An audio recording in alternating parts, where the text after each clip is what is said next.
welcome to this week's episode of Leadership Soundbites with Roko and Michelle and Dr. Michael Conroy, Chief Medical Officer with Sutter Medical Group. And we're super excited. I know I'm always super excited to have Mike with us. I met Mike years ago when I was at Sutter Health, and he's an amazing leader. I mean, what struck me about you, Mike, was your authenticity and how genuine you are and open to learning.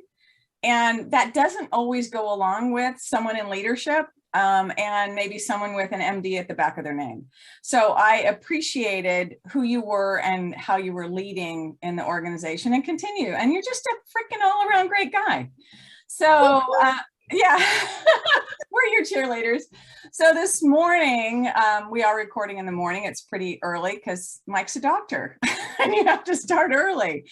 We're going to be talking about the power of lean thinking. And so I do want to kick us off with a quote, and I'm going to read it. And it is from John Shook. And what he says is, there are three kinds of leaders: those that tell you what to do, those that allow you to do what you want, and lean leaders that come down to the work and help you figure it out. Roko and I have both had a passion for, process improvement, lean thinking. We all come from the same place of being developed by Margie Haganey. So we all have our roots, and all three of us in similar place. So I want to kick it off to you, Mike, from your perspective. What is lean thinking, and what is that? How is that in your world and the people that you engage with? Well, thank you for that. Actually, that was a marvelous introduction, and I'm really delighted to be here this morning. Yeah, good morning to both of you. I love that quote. It really does resonate with me in my journey with all this. That was one of the first things I learned, is that yes, there are tools, but there's tools really in any kind of thought paradigm or industry. Lean has some that are considered to be lean tools, but they're just tools, and there's thinking behind all of it. You have to figure out when it's appropriate to even apply a tool. And I really do appreciate what John Shook's quote indicates, is that at the end of the day, it's all about understanding the problem that you're trying to solve. And as a leader, understanding what your role really should be. You're not there typically to solve the problem. You're there to help others figure it out, just like John said. Which is a shift from, and I'm going to call it traditional leadership, and we've talked about it before. And it's not that traditional leadership is bad and this new way of doing it is good, but it is a shift. And I think in the physician world, it can be a pretty dynamic shift for docs that are the ones that are writing orders, and they're engaging with people, and it's like they are the authority, the voice. Right. I'm curious, what kind of leader would you have described yourself prior to learning about lean thinking? That's a challenging question. I would say maybe confused. I would say maybe constantly challenged. Yeah. I think that by nature, I did tend to ask, but it was halfway. A lot of times I'd get halfway into a problem and think, okay, I know enough. And more often than not, I would believe that I was the one that needed to come up with a solution and implement the answer itself. Probably typical of many leaders. I would not have described myself as authoritarian by style, but somewhere in the middle. Yeah. So you talked about journey. So tell us a little bit about your journey with lean thinking. And, when we had talked offline, you had said, you wanted to talk about the impact that lean thinking has, or developing physicians to do lean thinking. Well, I had been a medical director of quality for a region of the company that I was in at the time, the medical group I was in. And also had a job in operations, sort of running the day-to-day aspects of the business. We constantly had trouble with quality initiatives, getting people to buy in, getting the work done, reaching our targets, even getting people to understand why in the first place. And when I was first introduced to lean thinking, I really had an aha moment there. And I saw how the two parts fit together when you thought about it in the right way. I was introduced first to lean, like most people, with tools. Vicky Yamahiga was a consultant that came to the company at the time and brought in a number of tools and sort of started chiding me and saying, Mike, do you really understand why this works? Or do you understand the background? And I have to credit her with getting me to the point of realizing there's a whole paradigm of thinking here. Mhm. And yes, again, tools are part of it. But it was those two things. I was privileged to have some personal coaching, and I was in a knowledge position in my brain to understand, again, how these parts could fit together. But you know what I also, thank you. What I also heard in that, Mike, was there was an openness to think differently or to approach things differently, which isn't the case with all leaders. And, you know, I'm challenged with new ideas, I think probably as much as anybody, but absolutely, when you see that someone is approaching and solving problems differently and more successfully than you are, I think you're obliged as a leader to think about it and look at things in a different way. You know, somewhere in there, the first few years when we were learning about all this, one of the doctors who I respect a lot and is a good leader came up to me one day, and we were talking about the tool called E20, and he said to me, we don't need to do all this. I already know the answer. Yeah. And that was the point at which I realized that I had really veered off that path of going straight to the answer, which is probably common in many industries. It's very definitely common in the physician world. When you were saying that, what came to me is the 4 questioning mind questions of what do you actually know and how do you know it? So you know, it just resonates with me when you were talking about the problem solving and that shift in that moment. So. And the other 2 questions of those 4 questions are, what do you need to know and how can you find it out? In case people are wondering, wait a minute, she just said 4. She only gave us 2. Yes. Yeah. I love that. And now when I'm coaching, one of the first things that comes to mind most of the time is, how are you going to find out? People come to me with a problem or just a question or curiosity.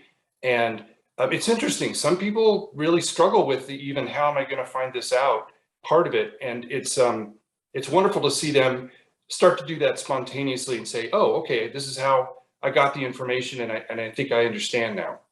Yeah. You know, it's funny. It's those ahas and those shifts that you can start seeing in people. I remember there was a group that when I was at Sutter Health, that we would sit around in meetings and one of my colleagues would be in several meetings with me. And I remember thinking, because we would all people would propose solutions. And I remember sitting there thinking, what problem are we solving, right? So this really great idea, shiny new object, whatever it may be. And so I would wait, pause a moment, which I know for anybody that knows me is super unusual. And then when I wasn't hearing what problem are we solving, I would ask the question, right? I would lob that out there because I'm really curious as to, what is this linking to? What is this fixing, right? And so a lot of times people hadn't clarified that, to your point, right? And then the development was this colleague that was with me in several meetings. I remember being in a meeting and I'm thinking to myself again, what problem are we solving? And out of his mouth comes, I'm really curious, what problem are we solving? And I'm like, oh my gosh. I like high-five him in the middle of the meeting. I'm like, oh, but so after a while, people start seeing things differently and have an eye for something different, which is awesome. Yeah. The other part of that too, Michelle, and I've heard you say it before, and I often copy it, is if you implemented that thing, what problem would go away? So I'm curious for you, Dr. Conroy, what were some of those things that helped you really practice this lean thinking, and how do you develop other physicians to start their journey on lean thinking? Well, having an understanding of how the thinking is successful is obviously very helpful, because then it stays in your mind and you says, oh yeah, this is a way to frame this. This is a way to think about it or approach a problem. The what problem you're trying to solve is a fantastic question that has come up probably 4 times in the last couple of weeks with issues that we've been talking about in our company today. An example of go understand the problem, a very specific example. We have one region of our medical group that had very low satisfaction scores, work satisfaction scores on the survey that we did a few months ago, where historically this area had been very high. In fact, the highest in our company. And you know, there were things that I thought maybe I understood why that was the case, but right away, okay, I need to go find out. And in that course of discovery, I found out that there were a number of things that I really had no idea about. And if I had forged ahead and tried to implement a solution on day one or day two, I would have gotten it wrong. It's very clear. Yeah, what I love about that is the performance measure was the signal, but then you went to go to see where you went to that care center or talk to that physician, and going and seeing and getting the actual facts of the actual condition is so critical to this. Well, and that's the other part, is like we have volumes of data, reports, everything else going out. And so we assume that we know what's actually taking place that results in whatever this report may be. And it's different across care centers, across hospitals, across all that stuff. But what triggered for me is I have someone else in another health system that I coach. And so she called to share this super awesome thing that happened, right? So the pharmacy, there have been scanning errors on her unit. And so the pharmacy had been hounding her forever. And, you know, your nurses there's a problem, there's scanning error, and she was tired of hearing it after a while. And she went to the pharmacy. She said, I'm gonna make an appointment. We're gonna figure out what's going on. So she went to go see, and so they were all gonna go to the unit to watch nurses scanning to see how this scanning error happened on these meds. Well, she gets there and the pharmacist had set up like the scanning station there. And so they didn't have to go to the unit. And she said, okay, so show me what you do. Well, they pull out the med, they scan the barcode, and she pauses them and she said, wait a minute. She said, there's 2 barcodes on this. And they go, yeah. And she goes, well, how do you know which one to scan? Well, they're scanning the wrong one. And she said, but why are there 2 barcodes on this? And she goes, well, they said, well, we've tried to get rid of it, but we can't and stuff. And she goes, okay, here's your problem. So she said, just put a piece of paper, label over the one that's not supposed to be the right one. And now just scan, right? Because think about it when you're in the grocery store. You don't go look to see, you're just like scanning anything to see what's going to pick up this price. And so they scan, it does it, but it comes across with no dosage because it's the one from the drug manufacturer. And so I told her, I said, you could just put a Sharpie through the wrong one, but I mean, until you can get this fixed, but stuff like that. They reduce their scanning errors. They're not even through a complete month by over 50% already. And I mean, and this has been going on for years, years.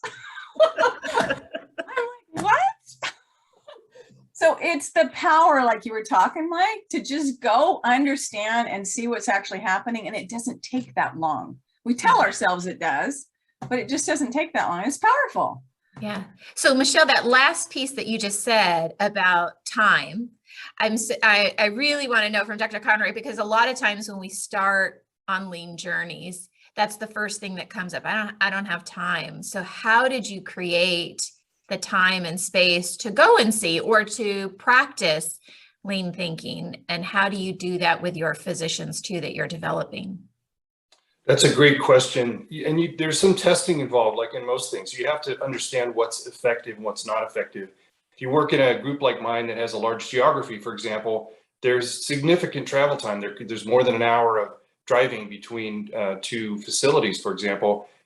You have to think carefully about how do I do this in a way that's efficient enough to help me be successful in my role.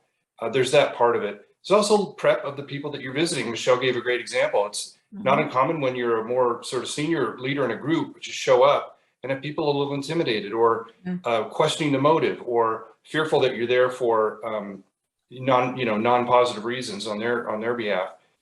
So you have to have those conversations first too, to make sure people really understand that you're there to learn and listen, and you're not there to tell or do. So there's a lot of prep work involved, but most of it is what I think Michelle alluded to earlier. It's the shift of thinking about how do you approach problems. And once you realize that I'll be much more effective after I do this, when I go and see and I ask and I seek to understand, then it becomes easier to say, okay, that's how I need to spend my time. It's funny, Mike, you say that, and I think back to, and I don't know if I was down in one of the areas, but there was a physician leader in the group, and we were talking about observing and going to see, right? And so Gemba is a term that's used in lean, and it's just for those who don't know, and Gemba just makes me smile. It's a Japanese term that is where the work happens. And for those who are wondering, people in Japan actually use that term. I have Japanese friends, and they were discussing one night at the table, and out of his mouth comes Gemba, I swear to you. I'm like, wait a minute. What's your definition of this word? And it aligned with what we know it to be in the lean world. But anyway, it's the, and now I've lost my train of thought. How did I do that? Oh my God, I went on a different story, and then off I went. It was about going to see oh, I know what it was. Thank you. Thanks for your patience, people, as we went on this little journey in Michelle's brain. So it was about going to see. So it was this physician leader, and in his mind, he's like, I'm there every day. I'm in Gemba every day. But he said the significance difference is that instead of doing the work and being there every day, you actually need to put yourself in a position of observation, which means that you're not the one actually doing the work, because when you're in the work doing it, you can't necessarily see where things aren't working so well. And so I think part of that too is to schedule the time, like you do, Mike, if you went down, or a leader does and go in to see, but you're not doing the work. You're actually just watching processes happen so that things can surface. So it was a pretty significant aha for me, and in witnessing his, because I think it's a powerful message for people to go, I'm there every day. Why do I need to go back? Yeah, and it's something that you can relearn over and over and over. You can also purposely hone your observational skills and, take notes, or when you go, be prepared. What is it that what do I think I'm looking for? And what are some signals maybe that tell me that I might not even be looking for the right thing? That barcode scanner, story is a great one, because, well, we could get a more efficient barcode scanner, but that wasn't the problem. Yeah, it was fun. I was so excited, and she was so excited at the simplest stuff and the power of going to observe and learn. And it's cool when that stuff just clicks and it just comes together, and it's the simplest stuff. So yeah, I appreciate it. Roko, what's on your mind? So I want to go back to something Dr. Conroy was talking about earlier, in his example about going out to the care center and seeing, but he had an idea, and if he hadn't gone out, he would have implemented this other thing, and it wouldn't necessarily have fixed the problem at hand, which was really about questioning your assumptions.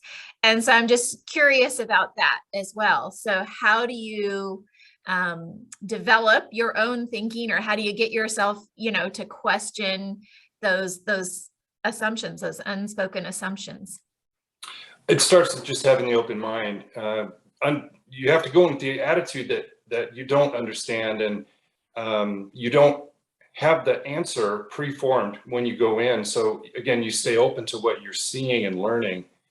And sometimes, you can realize that the problem maybe really lies elsewhere. An example of that was years ago, I was asked to put together a proposal around anticoagulation clinics. These are places where people go to have blood thinner medications provided and monitored safely.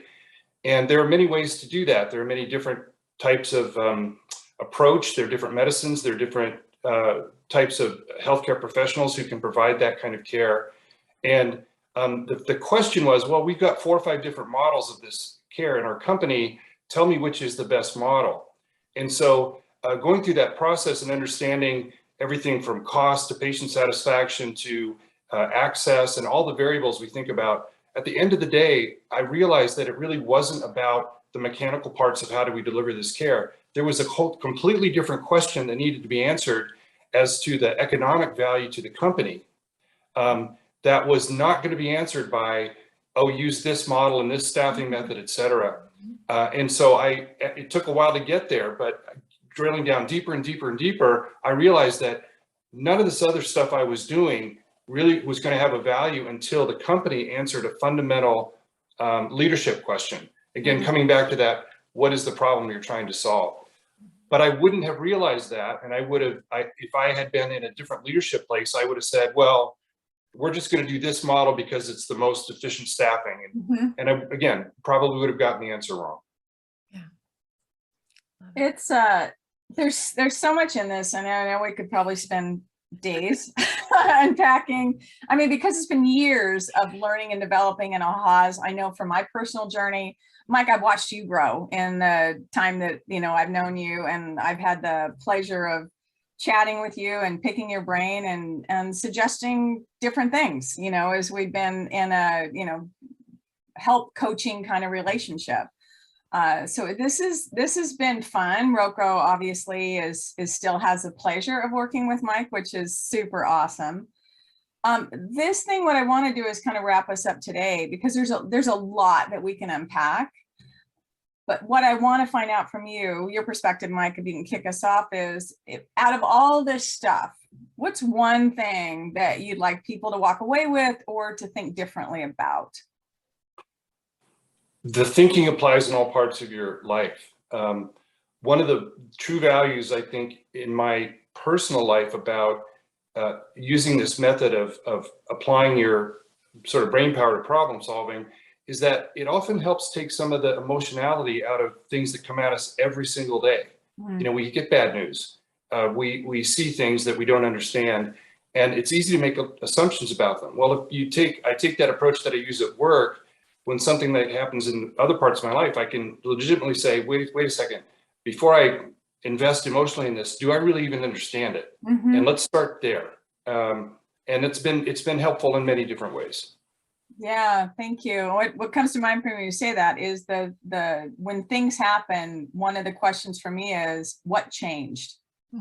And so it is that curiosity place to come from that diffuses a lot of the stuff and replaces a story we might tell ourselves. Thank you. Roko.